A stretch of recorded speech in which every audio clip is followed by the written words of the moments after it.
Hello students, आज हम लोग सीखेंगे केश दंत नख शारीर वाला चैप्टर जो आपके आयुर्वेद में इंक्लूडेड है। ठीक है, जब हम लोग एनाटॉमी पढ़ते हैं उसमें आयुर्वेद पोर्शन अगर आप देखोगे तो उसमें ये टॉपिक आपके सिलेबस में इंक्लूडेड है। हालांकि अगर हम लोग इसको पॉइंट वाइज देखेंगे तो ये जो टॉपिक है यानी कि आपका केश दंत नख शारीर जो है ये मोस्टली आपको सेकंड थर्ड ईयर में आपको ज्यादातर काम में आता है, क्योंकि इसका ज्यादा आपको क्लिनिकल इंपॉर्टेंस होता है। ठीक है, एनाटॉमिकल इंपॉर्टेंस तो है ही है, लेकिन इसका क्लिनिकल इंपॉर्टेंस क्यों होता है? क्योंकि केश दंत नख ये तीन ऐसे यहाँ पर टॉपिक्स है जिसके डिसीजेस मोस्टली इंपॉर्टेंट होते हैं आपको क्लिनिकल प्रैक्टिस में। जैसे कि अगर केश के बारे में हम लोग बात करेंगे तो हेयर फॉल्स है, या फिर खालित्य पालित्य जिसे हम लोग कहते हैं, जिसमें कि आपके बाल सफेद हो जाते हैं या फिर डिस्कलर्ड हो जाते हैं या फिर ये गिरने लगते हैं। ठीक है, दंत के बारे में अगर बात करूं तो दंत में आपकी कैविटीज होती है या फिर और कोई केरीज होती है और कोई चीजें होती है, जैसे कि दंत का हिलना होता है, दंत हर्ष होता है।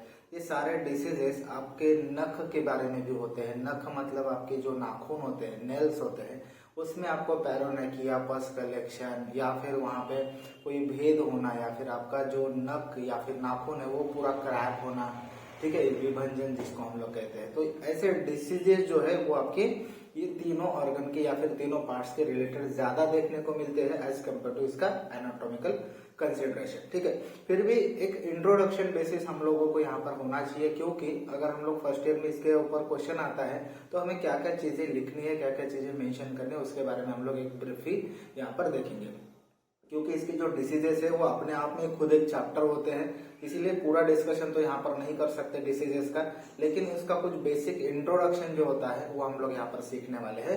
तो एग्जाम पॉइंट ऑफ व्यू से भी ये क्लिनिकल या फिर आपके क्लिनिकल पॉइंट ऑफ व्यू से भी ये लेक्चर आपको इंपॉर्टेंस होने वाला है। ठीक है, तो पहले हम लोग ये देख लेते हैं कि आपके केश दंत नख ये एग्जैक्टली होते क्या है। ठीक है, तो शारंगधर संहिता में एक श्लोक आया है जिसका यहाँ पर रेफरेंस है, कफम पित्त मल खेशु प्रस्वेदो नख रोम च नेत्र वीट चक्षु च स्नेहो धातु नाम क्रमशो मल। अब यहाँ पे ये जो श्लोक है इसमें आपको हर धातु के मल का यहाँ पर एक्सप्लेनेशन दिया है। तो इसका मतलब है कि कफम पित्त मल अखेशु, यानी कि आपका जो कफ है ये आपकी रस धातु का मेल है। हमारे धातु कितने होते हैं? 7 धातु होती है, रस, रक्त, मांस, मेद, अस्थि, मज्जा और शुक्र। ये 7 धातु आपकी बॉडी में प्रेजेंट होते हैं और सारे धातुओं से एक मल निकल रहा है। वो मल कौन सा होता है, यहाँ पर इसका एक्सप्लेनेशन दिया है शारंगधर संहिता में। तो पहले है यहाँ पर कफ मल। कफ मल का यहाँ पे जो मेन सोर्स होता है वो आपका रस धातु। पित्त कहाँ से आता है? ये आता है आपके रक्त धातु से।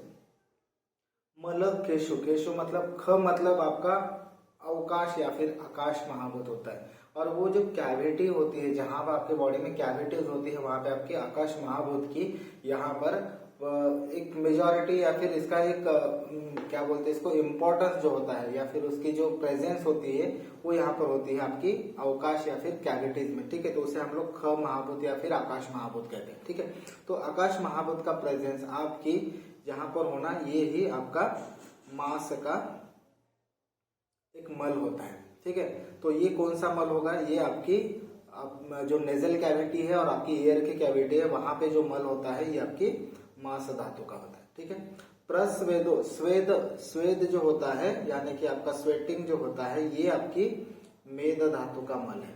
ठीक है, और नख और रोम ये जो है, ये जो 2 पार्ट है ये आपकी अस्थि धातु के मल है, ये आपकी अस्थि धातु से निकलने वाले मल है।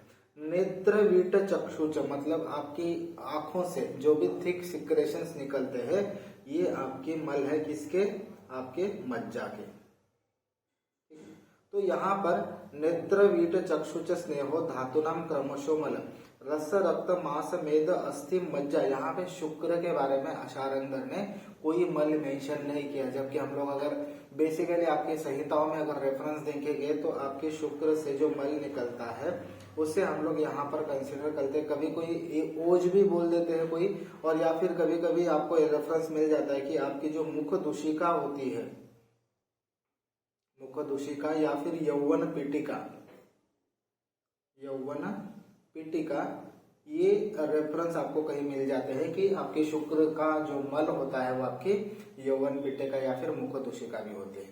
ठीक है, तो ये एक रेफरेंस यहाँ पर शारंगधर ने नहीं दिया है, ये अदर संहिताओं में आपको कहीं ना कहीं मिल जाएगा। लेकिन ये जो यहाँ पर श्लोक दिया है इसमें आपको कफ का जो उत्पाद है वो आपके रस से हो रहा है, पित्त का है आपके रस रक्त से, और मलकेशु मतलब आपके नेजल कैविटी और ईयर कैविटी में जो भी मल निकलता है वो आपकी मांस धातु से आ रहा है। स्वेद जो होता है आपकी मेद धातु से आता है। नख रोम जो होता है आपकी अस्थि धातु से, और आपका नेत्रविट चक्षुच स्नेह ये आपके आता है मज्जा धातु से। ठीक है, तो ये आचार्य शारंगधर ने यहाँ पर बताया। अब शारंगधर के अनुसार कुछ चीजें और भी यहाँ पर हम लोग पढ़ने वाले हैं। उसमें क्या दिया है कि शारंगधर ने केश तथा दंत की उपधातु में गणना की है। अब इसका मतलब क्या है कि जो आपका शारंगधर संहिता है उसमें केश और दंत ये दो उपधातु माने हैं। ठीक है, तो हमने अभी देखा क्या, मल देखे, मल, और ये अभी हम लोग क्या देख रहे हैं यहाँ पे, उपधातु देख रहे। तो शारंगधर संहिता में आपको रेफरेंस ऐसा मिल जाएगा कि आपके जो केश है और दंत है ये आपके उपधातु है। ठीक है, अभी उपधातु किसके है, अगर आप देखोगे दंत किसका उपधातु है, आपकी अस्थि का उपधातु है। ठीक है, केश किसका उपधातु है, मज्जा का उपधातु है। जबकि अगर आप चरक, सुश्रुत और वाग्भट संहिता देखोगे तो ये केश जो है मज्जा का उपधातु नहीं बताया है। ठीक है, सिर्फ आचार्य शारंगधर संहिता में आपको ये मिल जाएगा कि मज्जा का उपधातु केश है। ठीक है, अब पांच भौतिक स्वरूप अगर आप देखोगे तो दुनिया में जितनी भी चीजें हैं ऐसा मानते हैं कि ये पूरी पंच भौतिक है, यानी कि आपके पूरे 5 महाभूतों से हमारी पूरा ब्रह्मांड बना है, हमारी पूरी बॉडी बनी है। तो बॉडी में ऐसा कोई भी ऑर्गन नहीं जहाँ पे आपको पंच महाभूतत्व नहीं दिखेगा। हालांकि कुछ ऐसा है कि जिसमें कोई एक धातु का प्राधान्य होता है, एक महाभूत का प्राधान्य होता है, उसी के अकॉर्डिंग हम लोग इसको थोड़ा सा डिवाइड कर लेते हैं, फिर विभाजित कर लेते हैं कि आपके यहाँ पर कौन सा भी अगर आप ऑर्गन लेते हो तो उसमें कौन से महाभूत का प्राधान्य है या फिर कौन से महाभूत की प्रायोरिटी है, वो हम लोग यहाँ पर देखते हैं। तो ऐसे ही कुछ अगर आप देखोगे तो एक श्लोक यह है, सर्वद्रव्य पांचभौतिकम, मतलब आपके पूरे जो द्रव्य है, पूरे जो ब्रह्मांड में जितनी भी चीजें बनी है वो आपकी पूरी 5 भौतिक यानी कि पंच महाभूतों से बनी हुई थी। अब उसमें अगर आप देखोगे तो आपका जो मेद धातु है इसमें कौन से महाभूत का यहाँ पर प्राधान्य होता है, वो है आपकी पृथ्वी और जल महाभूत का। ठीक है, तो आपके मेद धातु में आपको मिलेगा पृथ्वी और जल महाभूत की प्राधान्यता। और दूसरा है आपका अस्थि धातु। अस्थि धातु में आपको क्या मिलेगा, महाभूत पृथ्वी और वायु महाभूत की प्रधानता मिलती है। हालांकि जब आप मज्जा धातु देखते हो तो मज्जा धातु में मिलता है आपको जल महाभूत। अब यहाँ पे हमने धातुओं की महाभूत प्रधानता देखी, तो आपका जो मेन टॉपिक है केश नख दंत। अब हमने एक चीज पढ़ी कि कुछ यहाँ पे आपके केश और दंत ये आपके उपधातु है। ठीक है, लेकिन अगर आप यहाँ पे देखोगे तो जो मज्जा धातु है उसमें आपका जल महाभूत की प्रधानता है। ठीक है, और आपका अगर आप यहाँ पे दंत ये जो टॉपिक है या फिर दंत केश नख ये जो हमारे 3 टॉपिक है अभी आज के इम्पोर्टेंट, उसमें हम लोग यहाँ पर देखेंगे तो आपके दंत में ये पृथ्वी और वायु महाभूत की प्रधानता आएगी। ये क्यों आएगी, क्योंकि आपका दंत क्या है, आपकी अस्थि का उपधातु है। बराबर, अगर आप अस्थि देखोगे तो अस्थि में आपको पृथ्वी और वायु का यहाँ पर प्राधान्य दिख रहा है या फिर प्रधानता दिख रही है, तो ऑब्वियसली आपके उपधातु में भी वही महाभूत की प्रधानता मिलेगी आपको। तो दंत में कौन सी होगी प्रधानता, आपकी पृथ्वी और वायु महाभूत की प्रधानता आपको मिलेगी। अब केश देखते हैं तो केश किसका उपधातु था, आपकी मज्जा का उपधातु है। तो मज्जा में कौन सा यहाँ पर आपको महाभूत दिखता है, वो होता है आपका जल महाभूत। तो जैसे यहाँ पे केश देखोगे तो ऑब्वियसली वहां पे भी आपको जल महाभूत की प्रधानता दिखने वाली है। ठीक है, और हमने एक चीज पढ़ी थी कि जो आपका नख है तो नख भी आपका कहाँ से आ रहा है, अस्थि धातु से आ रहा है। वो हालांकि मल है लेकिन अस्थि धातु का ही एक मल है। तो अस्थि धातु की जो प्रधानता होगी वही आपकी नख की भी प्रधानता होगी, यानी कि आपकी महाभूत की प्रधानता होगी। तो अगर आप देखोगे तो नख में भी कौन सा महाभूत प्रधान है, पृथ्वी और वायु महाभूत प्रधान है। तो ये तीनों महाभूतों की प्रधानता आपको याद रखनी है। दंत और नख में दोनों में सेम है, पृथ्वी और वायु है, जबकि आपके केश में आपको जल महाभूत की प्रधानता दिखेगी। ठीक है, तो ये बेसिक इंट्रोडक्शन आपको याद रखना है कि इसका जो उगम है या फिर इसका जो सोर्स है वो कहाँ से आ रहा है। तो दंत और आपका जो केश है ये दोनों उपधातु है। किसके? दंत है आपकी अस्थि का उपधातु और केश है आपकी मज्जा का उपधातु, जबकि आपका जो नख है, नख क्या है? आपकी अस्थि का एक मल होता है। ठीक है, तो ये आचार्य शारंगधर ने बताया है। अब गर्भोत्पादक भाव मतलब क्या होगा कि आपके जो केश है, नख, दंत है, ये आपके मात्रज भाव से आ रहे हैं या फिर पितरज भाव से आ रहे हैं। हमने मात्रज और पितरज भाव के बारे में ऑलरेडी डिस्कशन किया है। जब आप यहाँ पे देखते हो तो जो सॉफ्ट ऑर्गन्स होते हैं मोस्टली वो आपकी मदर से या फिर आपके मात्रज भाव से आते हैं, और यहाँ पे आपके दंत, नख और केश ये तीनों जो पार्ट है ये आपके पितरज भाव में आते हैं। ठीक है, तो यानी कि इनका जो उगम होगा वो आपकी पितरज भाव से आता है। ठीक है, तो ये आपको याद रखना है। अब यहाँ पे एक एक करके हम लोग तीनों का, दंत, नख और केश, इन तीनों में प्राकृत और विकृत क्या लक्षण होते हैं। प्राकृत मतलब इसका जो मेन या फिर एक जो एनाटॉमिकल यहाँ पर पोजीशन या फिर एनाटॉमिकल स्ट्रक्चर होता है वो कैसे दिया है हमारे आयुर्वेद में। अगर इसमें विकृति होती है तो क्या हमको यहाँ पर तकलीफ होती है या क्या डिसीजेस यहाँ पर उत्पन्न होते हैं, वो यहाँ पर हमारे शारंगधर ने और बाकी के आचार्य ने भी यहाँ पर एक्सप्लेन किया है। ठीक है, तो पहले हम लोग एक श्लोक देखेंगे, दशनास्तु रोचकाने।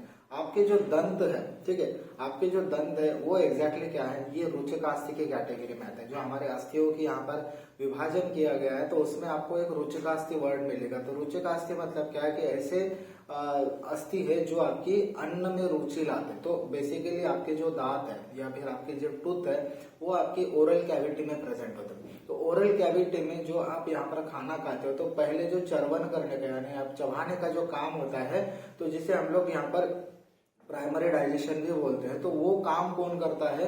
आपके दांत करते हैं। ठीक है, तो ये दशनास्तु रोचकाने मतलब ये अन्न में रुचि लाने का काम करने वाले आपके जो ऑर्गन है वो आपके दांत है। ठीक है, अब दंतोत्पत्ति काल, दंतोत्पत्ति मतलब आपकी जो डेसिडुअस टूथ यहाँ पर निर्माण होती है, मतलब बच्चों में जब भी बर्थ के बाद जो पहले दांत निकलते हैं उसे हम लोग दूध के दांत बोलते हैं, या फिर आपको ये जो रेफरेंस है डेसिडियस टूथ का मिलता है। ठीक है, तो डेसिडियस टूथ जनरली कब यहाँ पर डेवलप होते हैं बच्चों में, उसका थोड़ा वेरिएशन है, 4 से 8 माह तक ये डेवलप हो सकते हैं। ठीक है, और ये जो दंतोत्पत्ति हो गई मतलब जो डेसिडियस टूथ है ये गिर के आपके परमानेंट टूथ निकलते हैं। तो जो ये गिरने का जो पीरियड होता है ये मोस्टली ऐसे रेफर किया जाता है कि जिस माह में दांत निकल के आए उसी साल में ये दांत गिरने को होना है। ठीक है, इसका मतलब अगर मान लो कि आपके अगर दांत 6 मंथ में निकल के आते हैं, 6 मंथ में अगर आपके दांत निकल के आते हैं तो ये जो डेसिडियस टूथ है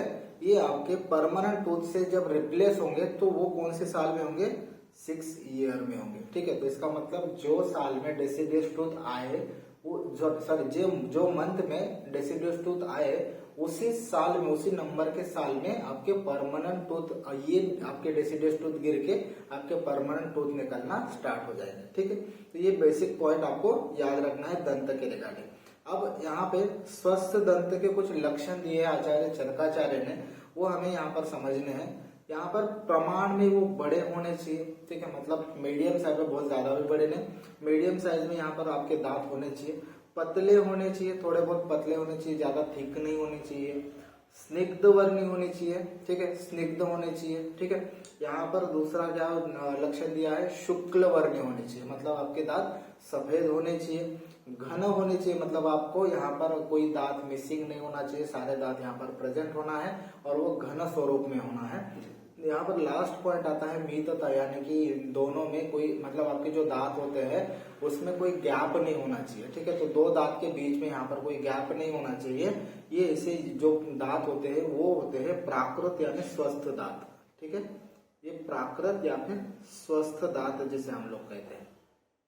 ठीक है, ये प्राकृत या फिर स्वस्थ दांत के लक्षण है। कौन से? ये प्रमाण में बड़े होने चाहिए, थोड़े पतले भी होने चाहिए, स्निग्ध होने चाहिए, शुक्ल वर्ण चाहिए, घनता इसमें चाहिए, और 6 पॉइंट आता है मीतता, यानी कि इसमें गैप नहीं चाहिए। ठीक है, तो ये 6 पॉइंट आपको स्वस्थ दंत लक्षण में याद रखने हैं। अब आचार्य सुश्रुत ने यहाँ पर दंत रोग मेंशन किए हैं आपकी सुश्रुत संहिता के उत्तर तंत्र में, क्योंकि ये आप जब आप ऊर्ध्वजत्रुगत भाग पढ़ते हो मोस्टली आपके ईएनटी का, तो उसमें ये उत्तर तंत्र में यहाँ पर एक्सप्लेन किया आचार्य सुश्रुताचार्य ने। तो 8 दंत के रोग यहाँ पर आचार्य सुश्रुत ने एक्सप्लेन किए हैं।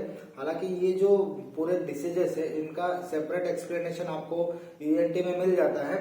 अब यहाँ पे हम लोग पूरा सेपरेट डिस्कशन नहीं कर सकते क्योंकि हमारा जो एनाटॉमी है वो बेसिक इंट्रोडक्शन पे चल रहा है, हम लोग डिसीजेस नहीं पढ़ रहे, ठीक है। तो इसीलिए थोड़ा बहुत यहाँ पर मैं जानकारी दे दूंगा कि आपका जो दालन होता है, दालन का मतलब क्या होता है, आपके दांत की मोबिलिटी बढ़ जाना या फिर दांत हिलना जिसे हम लोग हिंदी में कहते हैं, ठीक है। तो दालन का मतलब होता है आपके दांत यहाँ पर मोबाइल होना, हिल जाना, इसे हम लोग इससे दालन कहते हैं। ये दंत रोग है, ठीक है। तो दंत रोग आचार्य सुश्रुत ने 8 बताए हैं और ये 8 जो है आपके एक एक करके हम लोग यहाँ पर डिस्कस कर रहे हैं, ठीक है। तो दालन मतलब आपकी दंत की मोबिलिटी बढ़ जाना, ठीक है, ये मोबाइल हो जाना, ये पहला दंत रोग है। दूसरा है कृमि दंत। कृमि दंत मतलब क्या हुआ कि आपके अगर आप यहाँ पर मॉडर्न पॉइंट ऑफ व्यू से देखोगे तो डेंटल केयरिंग हो जाता है, ठीक है, डेंटल केयरिंग हो जाता है। तो आपके दांतों में कीड़ हो जाना, डेंटल केरीज हो जाना, ये आपका कृमि दंत वाला रोग है। तीसरा होता है आपका दंत हर्ष, ठीक है। दंत हर्ष क्या होता है, जैसे आप कोई ठंडी चीज खाते हो या फिर कोई गर्म चीज खाते हो तो उस समय पे आपके दांत को यहाँ पर झुंझुनाहट महसूस होना या फिर उसे हम लोग सेंसिटिविटी कहते हैं, ठीक है। तो दंत हर्ष का मतलब क्या होता है, आपकी दांतों में सेंसिटिविटी यहाँ पर डेवलप होना। अब ये सेंसिटिविटी जो आपके ठंड पदार्थ होते हैं या फिर आपके जो बर्फीले पदार्थ होते हैं उसके साथ भी हो सकती है, या फिर कोई गर्म चीज होती है तो उसके साथ भी सेंसिटिविटी हो सकती है। अगर कोई भी चीज से, कोई एक्सट्रीम चीज से अगर आपको यहाँ पर सेंसिटिविटी हो रही है तो उसे हम लोग दंत हर्ष कहते हैं और ये आपके दंत रोग की कैटेगरी में गिना जाता है, ठीक है। चौथा पार्ट होता है भंजनक। भंजनक का मतलब क्या होता है, आपके दांत का फ्रैक्चर होना। अब हालांकि ये आपका दांत अस्थि का ही एक उपधातु है, बराबर। तो अस्थि का उपधातु मतलब इसमें कहीं ना कहीं बोनी पार्ट होगा थोड़ा सा। तो कोई अगर आप मजबूत चीज या फिर कोई हार्ड चीज अगर आप तोड़ने की कोशिश करते हो तो उस समय पे आपका जो दांत है वो टूटने की यहाँ पर संभावना होती है। तो जब भी अगर कोई दांत टूट रहा है तो उसे हम लोग फ्रैक्चर टूथ कहते हैं, ठीक है, फ्रैक्चर्ड टूथ कहते हैं। जैसे आपकी हड्डी टूट जाती है सेम उसी तरह से आपका दांत भी टूट सकता है। तो ये फ्रैक्चर टूथ आयुर्वेद में एज ए भंजनक करके ये वर्ड यूज किया, ठीक है। फिफ्थ आता है आपका दंत शर्करा। दंत शर्करा का अगर हम लोग मॉडर्न कोरिलेशन देखेंगे तो इसको हम लोग कैलकुलस कहते हैं, ठीक है, कैलकुलस कहते हैं। जिनके दांत बहुत ज्यादा खराब होते हैं उसमें एक ऐसा आपकी जो शर्करा रहती है, मतलब आपकी जो शक्कर होती है, ऐसे दाने टाइप आपका यहाँ पे मल जमा होता है, ठीक है, तो उसे हम लोग कैलकुलस कहते हैं। वो आपका एक दंत शर्करा नाम का रोग होता है, ठीक है। कपालिका। कपालिका मतलब क्या होता है कि जो आपका दांत का जो एक लेयर होता है, जो कि टफेस्ट लेयर होता है, जिसे हम लोग इनामल कहते हैं, इनामल कहते हैं। अगर आपके दांत से ये इनामल निकल रहा है तो इसे हम लोग कहते हैं कपालिका, ठीक है। अगर हम लोग यहाँ पे मॉडर्न पॉइंट ऑफ व्यू से देखेंगे तो यहाँ पर एब्रेजन ये वर्ड यूज होता है या फिर कभी कभी एट्रीजन भी ये वर्ड यूज होता है, ठीक है। तो आपके दांतों में एट्रीजन या फिर एब्रेजन होना ये भी एक दांत का रोग है जिसे हम लोग आयुर्वेद के हिसाब से कपालिका कहते हैं, जिसमें आपकी इनामल का जो लेयर होगा पूरा निकल जाएगा, ठीक है। सातवां होता है शावदंत, दांतों का कालापन, ठीक है। तो दांतों का कालापन या फिर discolouration of the tooth, discolouration of tooth, इसे हम लोग मॉडर्न कोरिलेट कर सकते हैं, ठीक है। तो शावदंत होना। और लास्ट में आता है आपका हनुमोक्ष। अब ये हनुमोक्ष का मतलब क्या हुआ, हनु मतलब आपकी जो भी यहाँ पर चिन का पार्ट होता है जहाँ पे मैंडिबल आ रहा है। तो कभी कभी क्या होता है, मान लो कोई पेशेंट अर्दित का है, अर्दित का मतलब क्या हुआ, फेशियल पैरालिसिस, फेशियल पैरालिसिस, ठीक है, इसे आयुर्वेद में हम लोग अर्दित कहते हैं।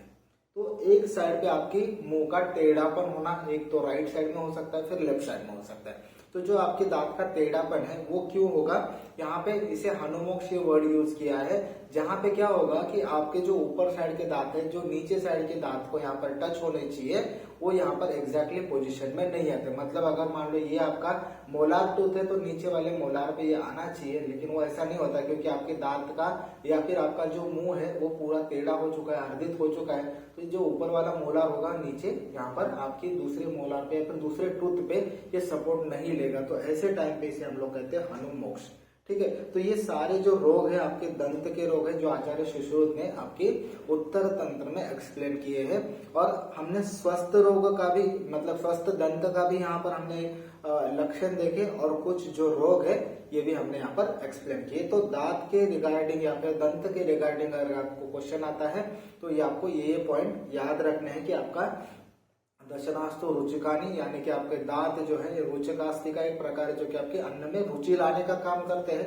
इनका दंतोत्पत्ति काल आपको मेंशन करना है, 4 to 6 या फिर 4 to 8 मंथ में ये आते हैं, और सेम साल में ये गिरने का यहाँ पर इसका ये होता है, प्रयोजन होता है। ठीक है, स्वस्थ दंत के लक्षण आपको मेंशन करने हैं, प्रमाण में बड़े होना, पतले होना, स्निग्ध होना, शुक्ल वर्ण के होना, और इसमें घनता और मीतता होना, ये इसके स्वस्थ दंत के लक्षण आपको याद रखना है। और ये 8 रोग जो है जो मैंने बताया वो आपको याद रखना है। ठीक है, अब बात करते हैं नख की। नख यानी आपके जो नाखून होते हैं, नेल्स होते हैं, उसके रिगार्डिंग हमारे शास्त्रों में क्या एक्सप्लेनेशन आया है।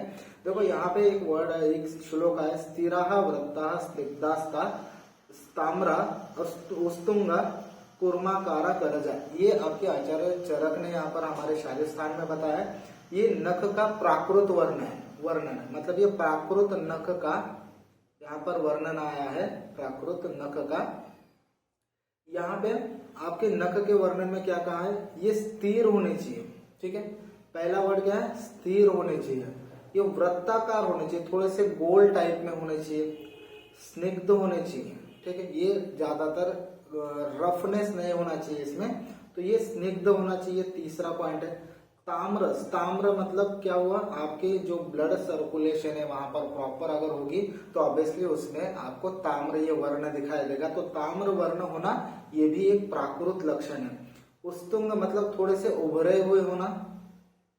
ठीक है, थोड़ा सा उत्तुंग यानी कि थोड़े से उभरे हुए होना।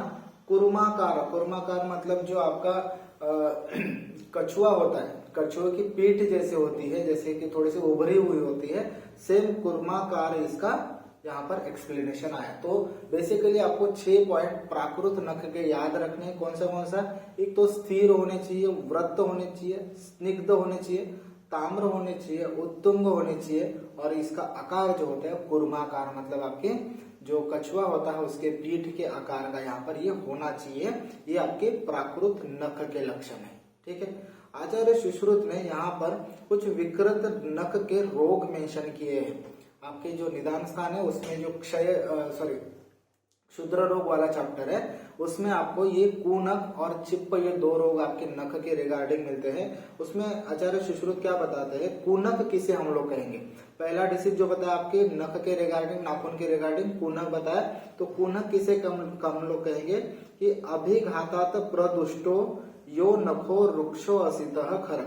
मतलब आपके नख पे या फिर आपके नाखून पे कभी अभिघात मतलब कोई ट्रॉमा होता है तो यहाँ पर प्रदुष्ट यो नखो मतलब वात, आपके जो दोष होते हैं वात पित्त कफ, ये दुष्ट होते हैं, प्रदुष्ट होते हैं। यो नखो रुक्षो असितः खर, तो ऐसे नख में ये क्या लक्षण उत्पन्न करते हैं, उसमें रुक्षता आती है। असित मतलब ये काले पड़ जाते हैं। ठीक है, उसमें खरता आती है। ये आपके एक विकृत लक्षण निर्माण होते हैं आपके नख में। भवेत कुनक विद्यात कुलीनम इति संज्ञितम, मतलब ऐसे नख को हम लोग क्या कहेंगे, कुनक कहेंगे, जिसमें आपको क्या क्या, एक तो दोषों का प्रकोप मिल रहा है, प्रदुष्ट हो रहे दोष, और वो क्यों हो रहे उसका जो कारण बताया वो अभिघात बताया, मतलब ट्रॉमा बताया है। ठीक है, तो उसमें रुक्षता आएगी, अशीतता होगी और आपका खरता आएगी। तो ये 3 लक्षण आपको यहाँ पर कुनक के मिलते हैं। ठीक है, अब दूसरा जो डिसीज बताया है वो है चिप। ठीक है, अब चिप का मतलब क्या होता है, यहाँ पर एक जो श्लोक दिया है, नख मासम अधिष्ठाय पित्त वातश्च वेदना करोति दाह पाकम च पाको च व्याधि चिप्यम आदिशित। इसका मतलब क्या हुआ कि आपके नख के पास जो भी मांस का अधिष्ठान है उसमें पित्त और वात ये जो दुष्ट हुए उसकी वजह से आपको क्या क्या लक्षण निर्माण होते हैं। एक तो वेदना होती है, यहाँ पर दाह होता है, पहला लक्षण वेदना, दूसरा लक्षण दाह, पाक होता है यानी पस हो सकता है वहां पर। ये तीन लक्षण अगर आपको दिखते हैं आपके नाखून में तो उसे हम लोग कहते हैं चिप्प रोग। ठीक है, तो ये दो रोग जो होते हैं आपको सुश्रुताचार्य ने बताया है, कुनक और चिप्प, ये दो डिसीजेस आपको यहाँ पर मेंशन करने हैं आपके नख के रिगार्डिंग। तो यहाँ पे आपको दो चीजें याद रखनी है, इसका प्राकृत लक्षण और विकृत लक्षण या फिर विकृत जो रोग होते हैं कुनक और चिप्प, ये दो आपको याद रखना है। ठीक है, अब हम लोग देख लेते हैं इसके केश के बारे में। अब केश के बारे में जैसे हम लोग एक सामान्य समस्या देखते हैं कि आपके जो केश होते हैं या फिर आपके बाल होते हैं, हेयर्स होते हैं, वो आपके गिरने लगते हैं, यहाँ पर सफेद होने लगते हैं। ठीक है, तो ये जो डिस्कलरेशन होना या फिर आपके बाल गिर जाना और या फिर आपकी स्काल्प रीजन में इचिंग होना, ये सारे डिसीजेस में आते हैं, बराबर। तो प्राकृत केश के लक्षण जो है आपके आचार्य चरकाचार्य ने क्या क्या बताया, एक एक जा मृदु अल्प स्निग्ध सुबद्ध मूला कृष्णा केशा प्रशस्यते। तो ये जो प्राकृत लक्षण है आपके केश के आपको यहाँ पर बताएं। एक एक जा मतलब आपके जो हेयर फॉलिकल्स है या फिर आपके जो रूट होते हैं वो आपके हर बाल के लिए एक यहाँ पर प्रेजेंट होना जरूरी है। ठीक है, ये पहला पॉइंट हुआ। मृदु होने चाहिए, आपके बाल कैसे होने चाहिए, हेयर्स कैसे होने चाहिए, मृदु होने चाहिए। मृदु व अल्पा मतलब अगर आपको यहाँ पर देखेंगे तो एक रूट से अगर कोई ऐसे मल्टीपल नोडुल्स या फिर मल्टीपल हेयर फॉलिकल निकल रहे तो वैसे नहीं होना चाहिए। वो अल्प मतलब सिर्फ सिंगल रूट से कोई सिंगल हेयर फॉलिकल यहाँ पे निकलना चाहिए। स्निग्ध होने चाहिए, रुक्ष नहीं चाहिए, बराबर। तो ये स्निग्धता आपके बालों में होनी चाहिए। सुबद्ध मूला, सुबद्ध मूला मतलब ये इसके जो रूट होते हैं वो फिक्स्ड होने चाहिए। ये रूट थोड़े ढीले अगर होंगे तो ऑब्वियसली उसके आपके बाल झड़ने लगेंगे। ठीक है, और कृष्णता मतलब काले कलर के आपके बाल होने चाहिए। ये आपकी केशा प्रशस्त यानी कि ये प्रशस्त लक्षण होते हैं या फिर इष्ट लक्षण जो आपको कहते हैं। ठीक है, या फिर इसके स्वस्थ बाल के लक्षण, स्वस्थ केश के ये लक्षण होते हैं। ठीक है, तो इसमें क्या क्या बताया कि एक एक जो यानी कि आपका रूट जो होता है आपकी हेयर फॉलिकल्स के लिए यहाँ पर इंपॉर्टेंट है। दूसरा लक्षण बताया मृदु होने चाहिए और मृदु अल्प होने चाहिए, स्निग्ध होने चाहिए, सुबद्ध मूलम यानी कि आपके जो रूट होते हैं वो फिक्स्ड होने चाहिए, मजबूत होने चाहिए। और सिक्स्थ होता है आपके कृष्ण वर्ण के यानी कि काले कलर के बाल यहाँ पर होने चाहिए। ये आपके स्वस्थ केश के लक्षण यहाँ पर बताए। अब कुछ केश रोग यहाँ पर मेंशन किए। केश रोग में क्या क्या है, आपका पहला डिसीज आ जाता है खालित्य। खालित्य और पालित्य ये दो रोग कॉमन आपको देखने को मिलते हैं। खालित्य यानी आपके बाल झड़ जाना, पालित्य यानी कि आपके बाल यहाँ पर डिस्कलर्ड या फिर व्हाइट सफेद कलर के होना या फिर इसका कलर चेंज होना। ठीक है, दारुणक, दारुणक ये थोड़ा सा स्काल्प के रिलेटेड भी आ जाता है क्योंकि अगर आपके स्काल्प में कोई इन्फेक्शन होता है तो ऑब्वियसली आपके बाल झड़ने लगते हैं, तो वो भी आपका एक दारुणक नाम का प्रकार होता है। ठीक है, अरुणशिका यानी कि आपके बालों में या फिर आपके हेयर फॉलिकल जो होते हैं वहां पर फुंसिया होना, जिसे हम लोग हेयर फॉलिकल का इन्फेक्शन भी कह सकते हैं या फिर इसको फॉलिकुलाइटिस भी कहते हैं। ठीक है, तो ये यहाँ पर अगर होता है जिसे हम लोग अरुणशिका कहते हैं। तो ये चार डिसीज आपको केश रोग में याद रखने। जो कॉमन डिसीजेस है उसमें से आपको दो दिखेंगे, खालित्य और पालित्य, जिसमें कि हम लोग बाल झड़ते हैं हमारे या फिर आपके बाल सफेद होने लगते हैं। ठीक है, तो ये आपका केश का यहाँ पर एक्सप्लेनेशन हुआ। तो आपको तीनों चीजों में क्या क्या ध्यान रखना है, इसके प्राकृत लक्षण और इसके विकृत लक्षण या फिर विकृत जो होने के बाद इसके डिसीजेस निर्माण होते हैं उसको यहाँ पर ध्यान रखना है। ये कुछ चीजें आपको ये आपके केश नख दंत शारीर में इंपॉर्टेंट होती है। ठीक है, तो यहाँ पे हमारा केश दंत शारीर यहाँ पर खत्म होता है। बाकी के जो चैप्टर है आगे के लेक्चर में कंटिन्यू करेंगे। ठीक है, थैंक यू।